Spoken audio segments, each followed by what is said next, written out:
Salam hörmətli izləyicilər, abituriyentlər. Bu sualları, bu 5 sualı dünən Telegram kanalımızda paylaşmışdıq və qeyd etmişdik ki, izahı da gələsidir. İndi həmin 5 sualın izahını vermək istəyirəm və orada da qeyd olunub ki, bu suallar 7 iyul 2024-cü il 2-ci cəhd suallarıdır. 2-ci cəhd blok suallarıdır. Azərbaycan dilindən və bir-bir sualların izahına baxaq. Uyğunluğu müəyyən edin. Yalnız fonetik norma pozulan cümlə, yalnız leksik norma pozulan cümlə və yalnız qrammatik norma pozulan cümlə. Bu normaları siz 10-cu sinifdə keçmisiniz və bir-bir biz axtaraq görək bu normalar harada pozulmuşdur. Birinci fonetik norma pozulan hal nə deməkdir? Fonetik norma o zaman pozulur ki, düzgün yazılış və tələffüzdə səhv olsun. Biz bir-bir baxaq. A bəndi nə özü oynamır, nə də Kənana icazə vermirdi. Burada yazılışda bir səhv yoxdur. Digər normalara da baxaq. Elə birbaşa cavablarına yazaq. Deməli, yalnız leksik norma nə zaman pozulur? Leksik norma o zaman pozulur ki, əgər söz yerində düzgün işlədilməzsə, onda leksik norma pozulur. Qrammatik norma pozulma halları isə biraz çoxdur. Məsələn, əgər şəkilçi düzgün yerində işlədilməyibsə, şəkilçilərin ardıcıllığı pozulmuşdursa, mübtəda və xəbər kəmiyyətə şəxsə görə uzlaşmayıbsa və s. bu zaman qrammatik norma pozulmuş olur. Və baxaq bir-bir biz həmin suallara. Nə özü oynamır, nə də Kənana icazə vermirdi.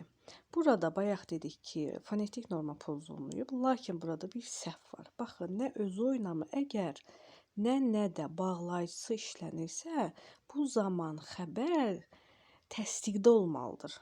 Belə bir sual bu il 11-ci sinifin buraxılışına düşmüşdü.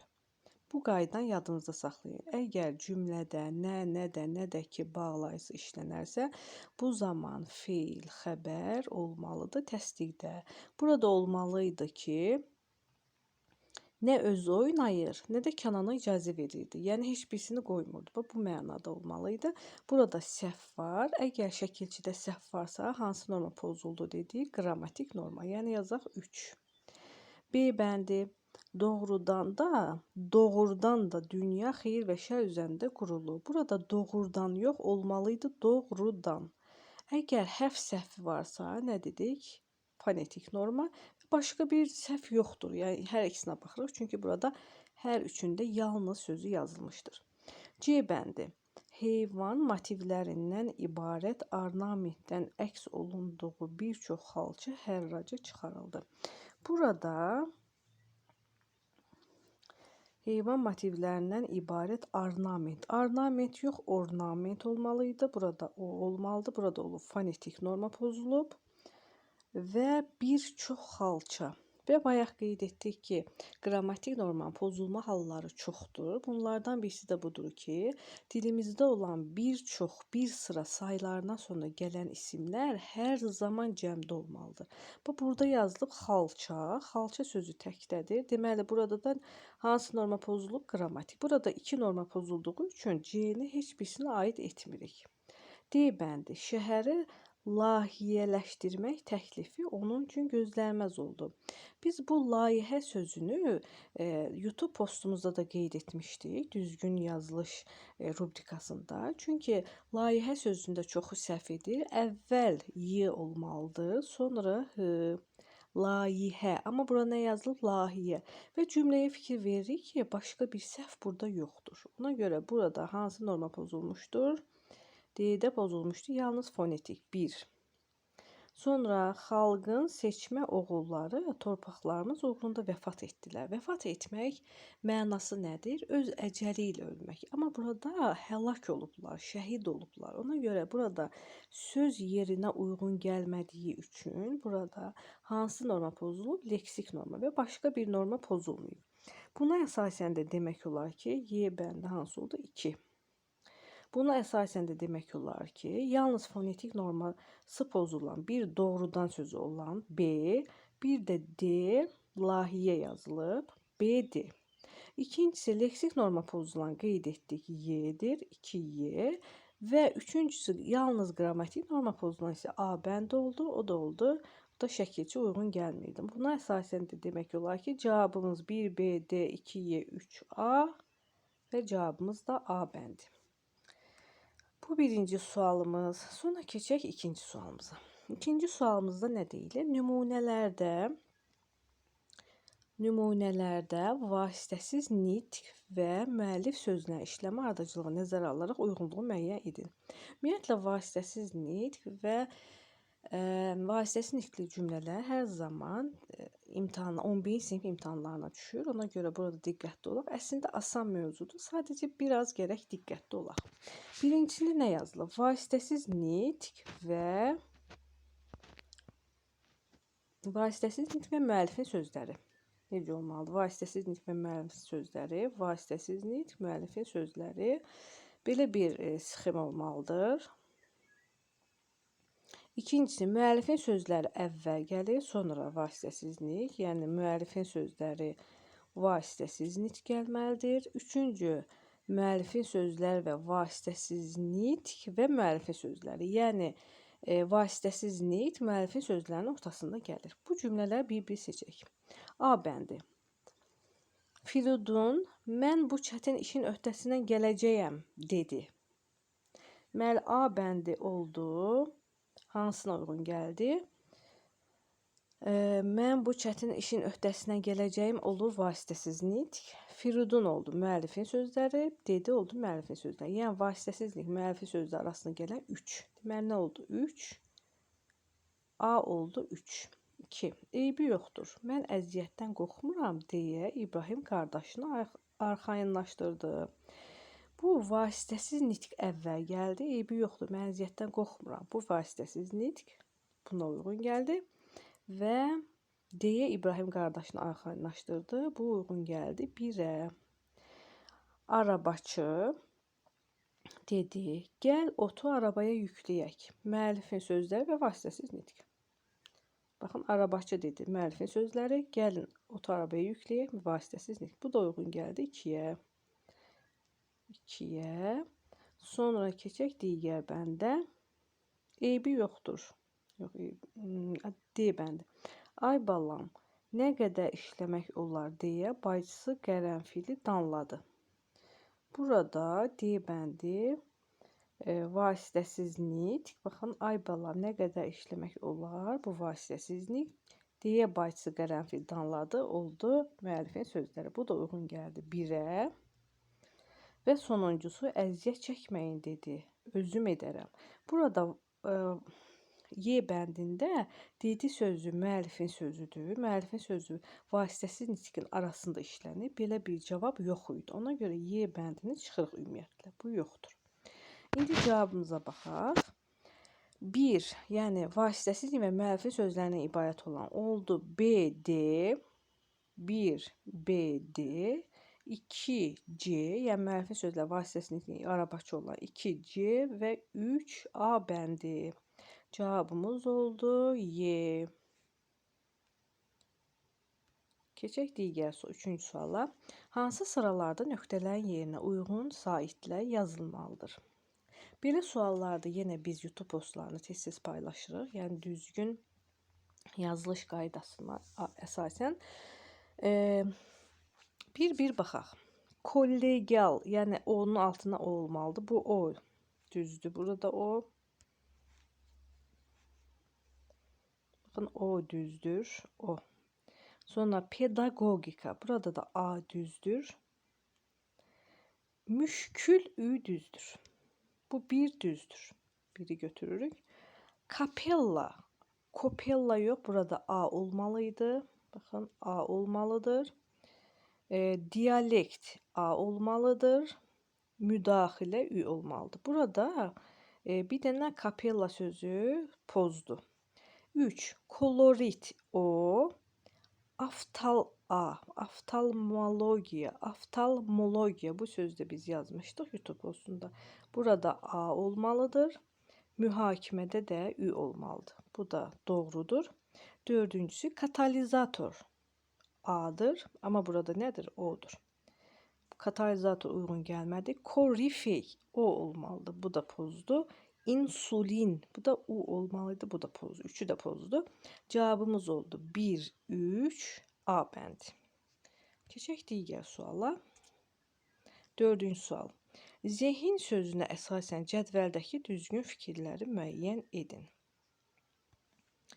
Zehin sözü biz bilirik ki, isimlərin içərisində iki hecalı isimlər var ki, bəzi iki hecalı isimlər bütün isimlərə aid deyil. Onların bir qismi alınma sözlərdir ki, onlara hər cür daha doğrusu hal və mənsubiyyə şəkilsi artırdıqda son saiti düşür.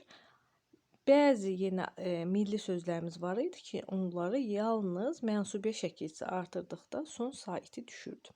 İndi zehin alınma sözlərə aiddir. Baxın, zehin alınma sözü aiddir və bu sözə həm mənsubiyyət, həm də hal şəkilsi artıranda zehin sözündəki o ikinci sait düşür.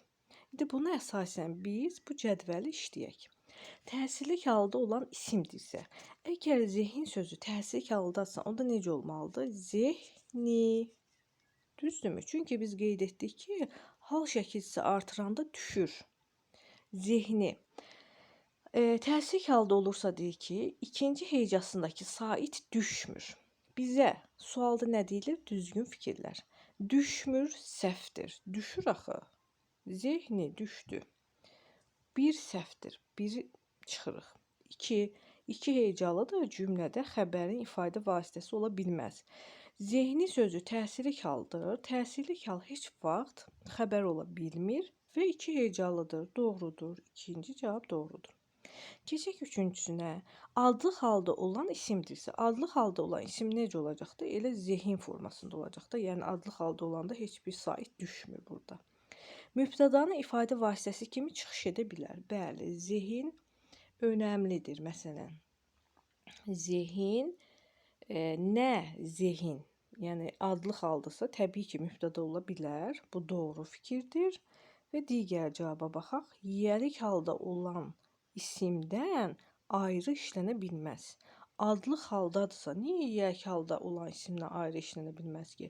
Yiyəlik halda olan isimdən o zaman ayrı işlənə bilmir ki, bəzi sözdə onlar mənsubiyyə şəkilçili sözlər ola bilər. Amma burada deyilmir ki, mənsubiyyə şəkilçisi var. Sadəcə adlıq haldadır. Adlıq haldasa mübtəda ola bilər, amma 4 uyğun gəlmir. Cavabımız oldu 2, 3 və C bəndi. Yəqin ki, sizə aydın oldu.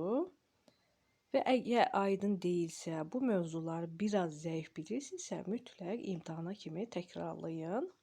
5-ci suala baxaq. 5-ci sualda geniş sualdır, maraqlı sualdır. Əslində asandır bu suallar. Sadəcə sualın formasını elə qoyurlar ki, uşaqları çaşdırsınlar. Bu sualda qeyd edim ki, yenə Venn diaqramını xatırladı. Keçən videolarımızın birisində mən bəzi cədvəl göstərmişdim ki, eyni Venn diaqramdır. Bu da eyni Venn diaqramdır. Sadəcə çaşdırmaq üçün cədvəlin içərisinə veriblər. Başqa heç nə yoxdur burada. İndi cədvələ baxanda ilk baxışda bizə çox çətin gəlir, mürəkkəb gəlir. Amma indi mən sizə qeyd edəcəm ki, bunu necə işləmək olar. Müqayisə cədvəlinin tələblərinə əsasən düzgün fikirlər. Baxın, düzgün. Bu düzgün fikirlər belədir. Baxın, Venn diaqram birinci hissəsi bu cümlədir. Baxın, bu cümləyə aid olanlar 1 və 2-dir. Venn diaqramın son hissəsi ikinci cümlədir. Bu ikinci hissəyə aid olanlar 3 və 4-dür. Venn diaqram ortaq hissəsi isə 5 və 6-dır. Vəssalam. Yəni sual bundan ibarətdir. İndi biraz diqqətli olaq. Suallarımızı işləyək. Bir dənə ona fikir veririk ki, 1 və 2-də olanlar ikinci cümləyə uyğun gəlməsin. Bu özünə aid olsun. 3 və 4-də uyğun olanlar isə birinci cümləyə uyğun gəlməsin.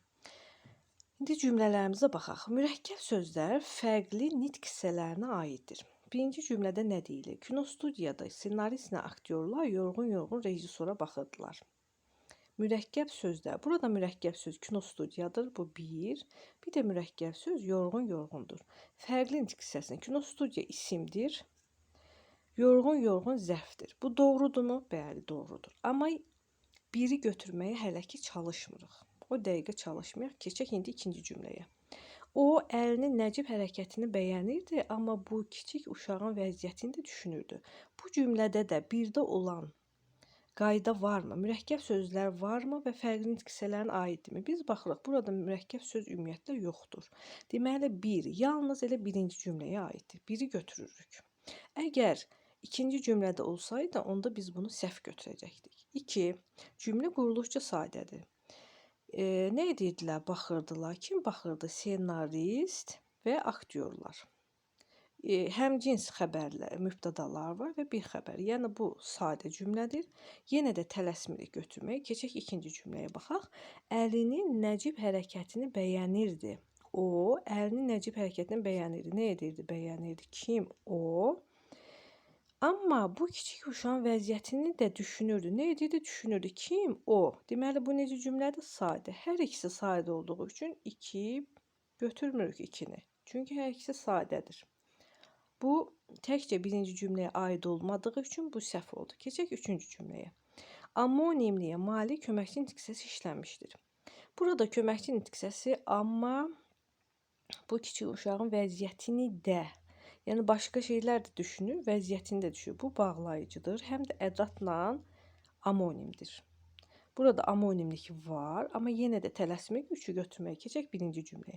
Kinostudiyada senaristlə, burada lə nədir? Bağlayıcı. Çünki senarist və uyğun gəlir, həm də eyni zamanda lə nə ilə amonim olurdu? Qoşma ilə. İlə qoşması ilə. Deməli, burada da amonim köməkçi nitqsəsi var, burada da var. Deməli, bu hər ikisi üçün doğru olduğu üçün 3-ü götürə bilmirik. Çünki 3 ikinci cümlənin altında yazılmışdır. 3-ü çıxırıq. 4.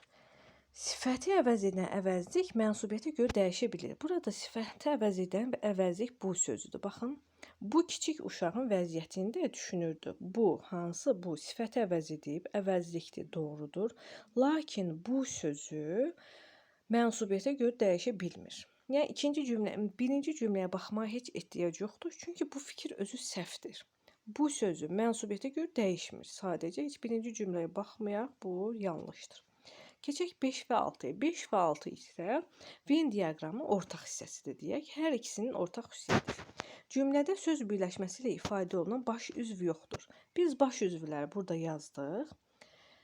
Senarist və aktyorlar burada həmcins üzvdür. Söz birləşməsi deyil, baxırdılar tək sözdür. O mübtədadır ikinci cümlədə, bəyənirdi və düşünürdü də həmcins xəbərlərdir və söz birləşməsi ilə ifadə olunan baş üzv yoxdur. Bu doğru fikirdir, hər ikisi üçün ona görə götürürük. Hələ ki biz 1-i götürmüşük, 1, 5, 2. Cümlədə quruluşca mürəkkəb sifət yoxdur. Birinci cümləyə baxdıq ki, mürəkkəb sözlərdən birisi isim idi, ikincisi zərf idi. Biz buna baxmışıq. Həm də ikinci cümləyə də bayaq baxmışdıq ki, ümumiyyətlə mürəkkəb söz yox idi.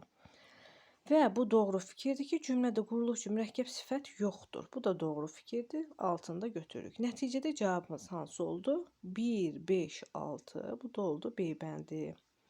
Bugün biz 7 iyulda keçən il 7 iyulda keçirilmiş ikinci cəhd blok imtahan suallarının 5-nə baxdıq. Yəni də davam etməyimizi istəyiriksə, bəyənin, paylaşın və öz şərhlərinizi yaza bilərsiniz. Sağ olun.